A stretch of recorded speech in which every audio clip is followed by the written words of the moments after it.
샬롬 샬롬 샬롬 샬롬 샬롬. 하나님 사랑합니다. 여러분 주 안에서 사랑합니다. 사무엘하 9장 말씀이죠. 1절에서 8절 그리고 고린도전서 15장 9절에서 11절 누가복음 10장 30절에서 37절까지 내용을 합해서 함께 은혜를 나누도록 하죠. 다윗과 무비보셋의 이야기입니다. 베들레헴 천사랑 목동의 8번째 아들, 아버지로부터 인정받지 못했던 천덕꾸러기. 이것은 바꿀 수 없는 다윗의 이력서이기도 합니다.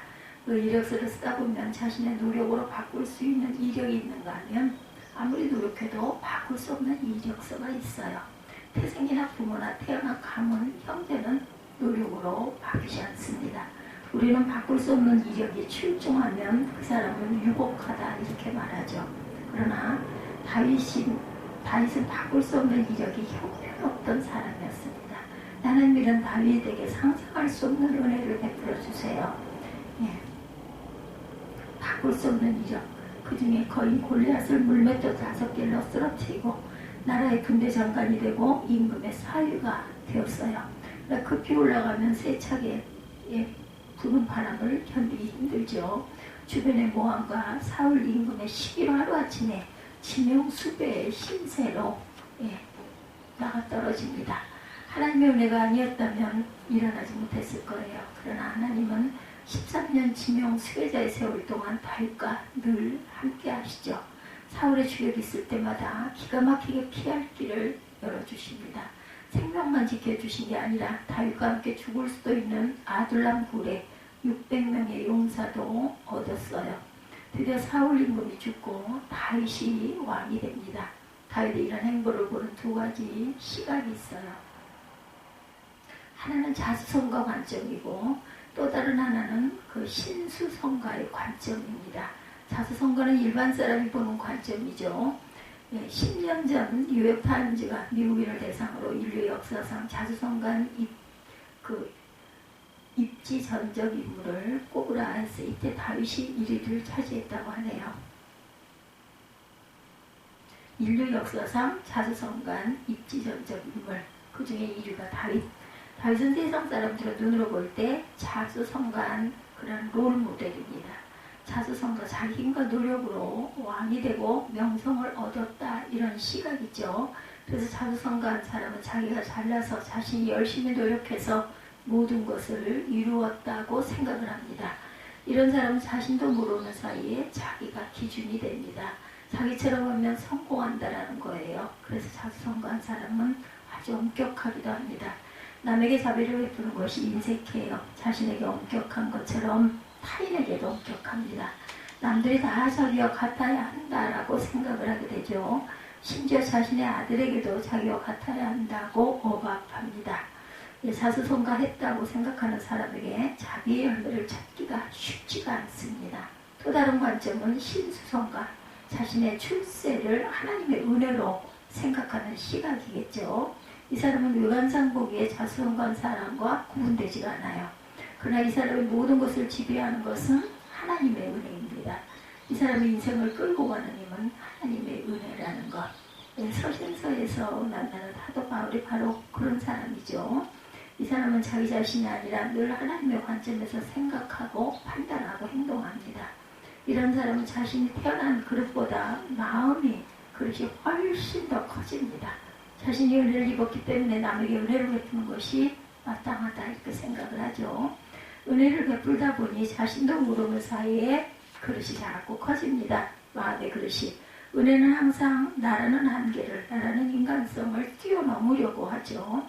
흘러넘치려고 하는 것이 은혜의 속성입니다. 그래서 은혜가 나의 그릇이 커지게 만들고 마침내 고기의 근원이 되게 한다는 것. 다윗은 자수성가한 사람이 아니라 신수성가한 사람이에요. 하나님의 은혜로 인생의 집이 지어진 사람입니다. 자기의 주관이 기준이 된 것이 아니라 하나님의 그의 기준이 되었어요. 받은 바 은혜를 다른 사람들에게 베풀 줄 알았습니다. 심지어 자신의 정치적인 정적에게도 은혜를 베풀어 줍니다.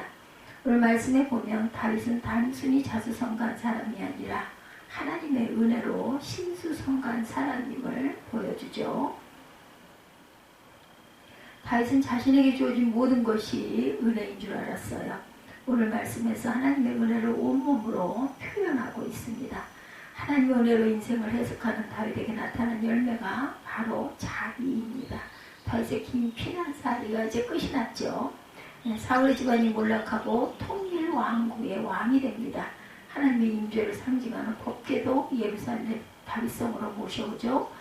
하나님께서 다윗의 집을 세워주셔서 대대로 왕위가 이어지리라는 약속, 축복도 받았어요. 순풍에 돛을 단 배처럼 모든 것이 부족함이 없이 은혜로 가득 차 있습니다. 그야말로 다윗이 시편에 노래하듯 주여 내 잔이 넘치나이다 고백하는 그런 상황이에요. 다윗은 지난 날을 돌아보며 자신이 왕이 될 수 있도록 도와준 사람들을 떠올립니다. 이때 제일 먼저 떠오른 사람이 바로 요나단이죠. 요나단은 다윗을 자신의 생명보다 더 사랑한 사람이었습니다. 아버지 사울과 친구 다윗의 갈등과 대립이 있을 때 다윗 편에 섰던 사람. 요나단을 생각할 때마다 전쟁터에서 젊은 나이에 요절한 안타까움으로 가득 찹니다. 그래서 신하들에게 요나단의 아들의 근황을 묻습니다. 1절에 내가 요나단을 인하여 그 사람에게 은총을 베풀리라. 요나단의 유일한 혈육 무비보셋을 거두겠다는 거죠. 여기서 은총은 히브리 말로 나타납니다. 이것은 은혜 혹은 자비, 헤세드죠. 가난한 자를 일으켜주고 눈물을 닦아주고 어둠 속에 빛을 찾는 사람. 하나님의 가장 두드러진 마음. 헤세드는 받을 자격이 없는 사람에게 주는 것이에요. 한 일이 없는 사람에게 거저줍니다. 되갚을 수 없는 사람에게 대가를 바라지 않고 베푸는 그런 사람입니다. 상대방이 어떻게 하든 간에 무조건 주는 것. 하나님의 은혜를 입은 사람은 마음의 그릇에 사랑, 자비를 담습니다. 요나단의 아들은 그냥 요나단의 아들이 아니죠. 요나단의 아들인 동시에 사울 임금의 손자입니다. 유일하게 남아있는 왕조에 꺼지지 않은 전 왕조. 사울 왕가에 꺼지지 않은 불씨이기도 하죠. 불과 몇 년 전까지만 해도 사울의 잔당들이 그의 아들을 옹립해서 반란을 일으키기도 합니다.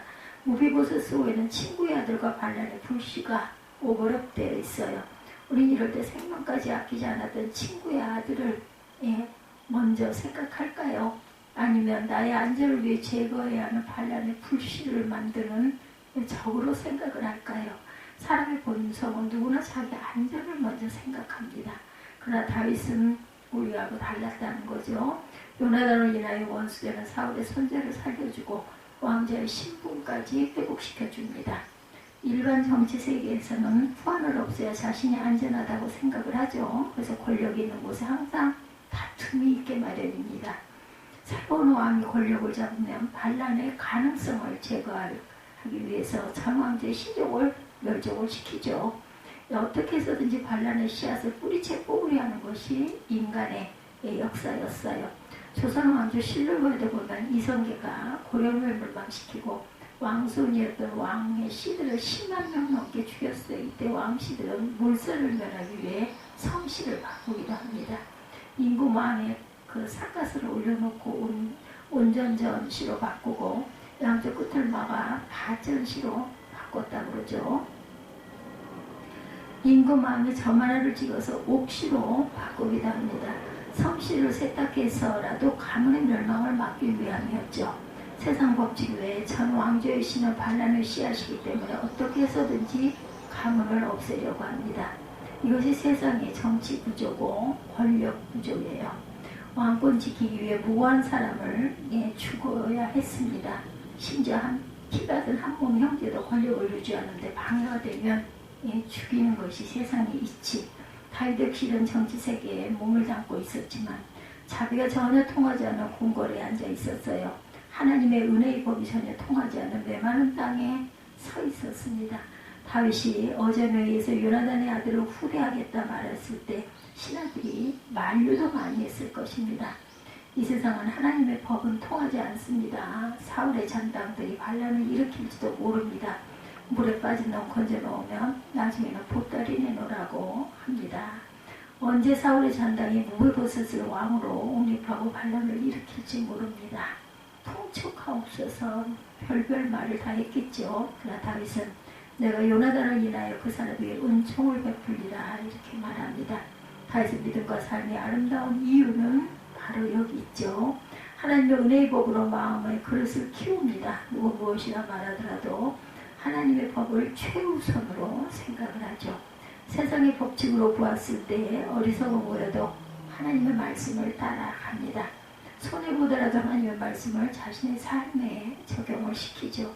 다윗은 요나단의 아들이 은혜 받을 자격이 있는가 없는가 조건을 따지지도 묻지도 않아요. 어떤 상태든 요나단의 아들을 데려오라고 명령을 하죠.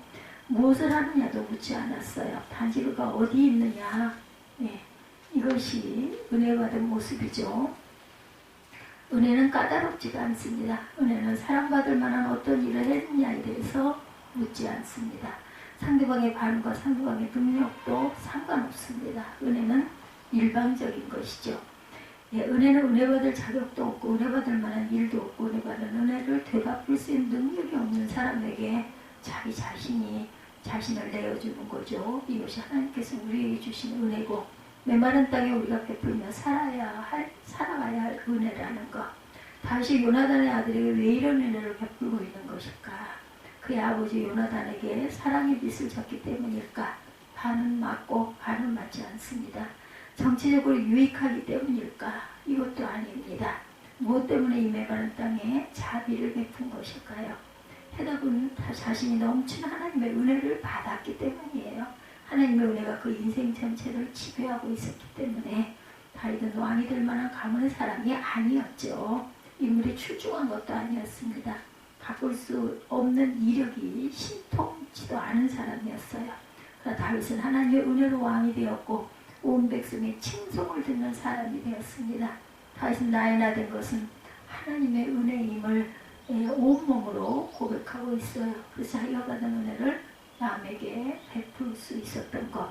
오늘 우리 모두가 이런 하나님이 우리에게 갚을 수 없는 은혜를 주셨다라는 것, 자비를 베풀어 주셨다라는 것을 잊지 않는 저와 여러분 되시기 바랍니다.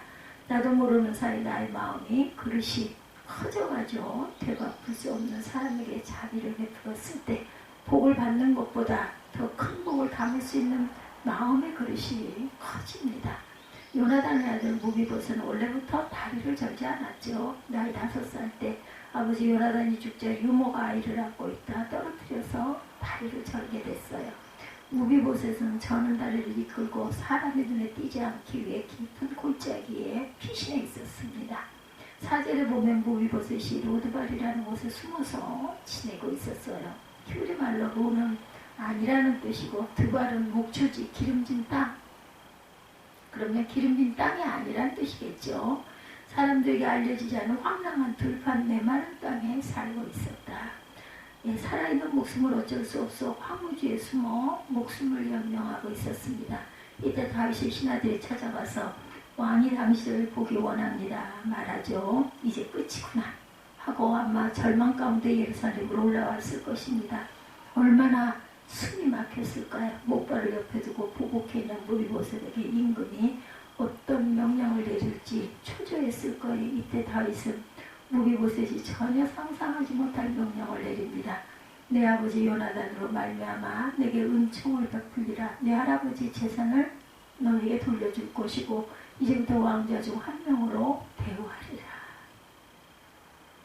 이 명령은 세상 법칙으로 도저히 이해될 수가 없는 명령입니다. 사울의 자손은 씨를 남기지 않고 물살을 시켜야 돼요. 그러나 다윗은 사울에게 속했던 토지를 무비보셋에게 돌려주고 인군 같은 상에서 먹을 수 있도록 합니다. 자신의 아들과 똑같이 대우하죠. 왕자와 같은 신분과 권한을 준 것이에요. 이것이 바로 하나님의 은혜입니다. 죽어야 마땅한 사람, 버림받아야 마땅한 사람, 제자리에서 목배임을 당하든 아니면 귀향을 가야 될 사람에게 상상할 수 없는 은총을 베풀었어요. 요나단의 아들만 이런 은혜를 받은 것이 아니라 저와 여러분도 또한 이런 은혜를 받았다라는 것. 우리의 죄로 인해 이미 죽어 마땅한 사람들이죠. 우리 홀로 인해 심판받아 마땅한 사람들입니다. 그러나 하나님은 죄로 죽었던 우리에게 심판받아 지옥에 떨어졌던 우리에게 상상할 수 없는 은혜를 베풀었어요. 예수 그리스도의 십자가로 말미암아 하나님의 아들로 인치심을 받은 거죠. 저주의 자리가 아니라 하나님의 식탁에 앉게 된 것입니다. 이것이 우리가 누리고 있는 은혜, 세대의 은혜죠. 그래서 무비보셋이 이 종이 무엇이기에 왕께서 죽은 개 같은 나를 돌보시나이까. 무비보셋은 자신의 처지를 너무나 잘 알고 있었던 거죠. 죽은 개와 같이 눈길 알아주지 않는 사람, 권력자의 눈에 발각되면 죽을 수밖에 없는 사람을 돌봐주시니 황송합니다, 이런 뜻이죠. 다윗은 무비보셋에게 허무무지한 은혜를 베풀었어요. 그렇게 한 이유는 나이 나된 것이 모두 하나님의 은혜로 된 것인 줄 알았기 때문이죠. 그래서 사람도 눈으로 볼 때 어리석어 보여도 자비를 베풉니다. 풀 한 폭이 살 것 같지 않은 메마른 광야에 긍휼의 씨앗이 뿌려졌어요. 이것이 바로 은혜 받은 자의 모습이고 성령에 이끌려 사는 사람의 아름다운 모습입니다. 한은 풀고 복을 나는 자, 이것이 은혜가 지배하는 사람의 특징이죠.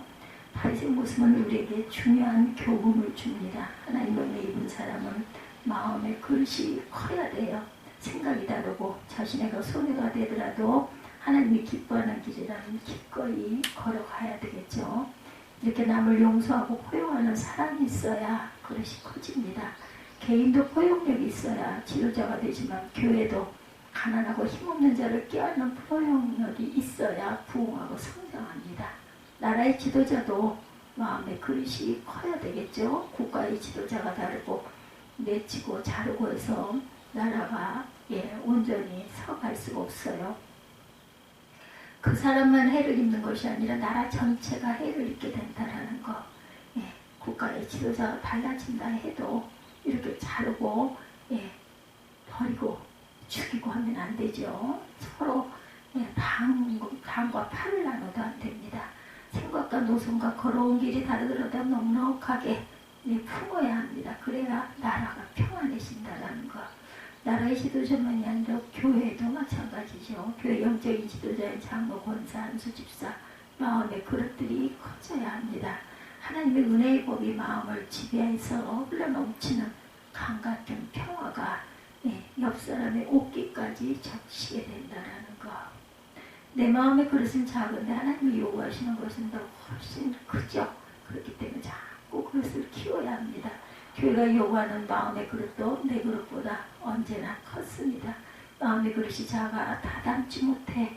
이럴 때 우리는 눈물을 흘리죠. 나를 아프게 한 사람, 또 내가 사랑해야 될 사람, 이 모든 사람이 내 이웃이죠.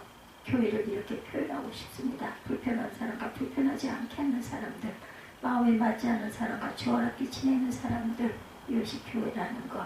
제 마음의 그릇이 작아지려 할 때 드리는 기도, 제가 두려움과 비판의 직면에 있을 때 용기와 신명을 주옵소서. 오늘보다 더 크게 당신의 뜻을 이루게 하옵소서. 제가 원한이나 괴로움을 품지 말고 쉽게 용서할 수 있게 하시고 당신이 내게 주시는 은혜를 성도들에게 나누게 하소서. 이렇게 기도할 때 이것이 하나님께서 나에게 주시는 분량이라는 것, 내 마음의 그릇이 조금씩 실천할 때마다 커간다는 것을 잊지 않는 저와 여러분이 되시기 바랍니다. 나의 감정이 하나님의 뜻을 이기면 그 순간 전쟁터로 변하고, 하나님 뜻이 내 감정을 이기면 하나님의 은혜가 넘쳐난다는 것을 잊지 않는 저와 여러분들이 되시기를 주님의 이름으로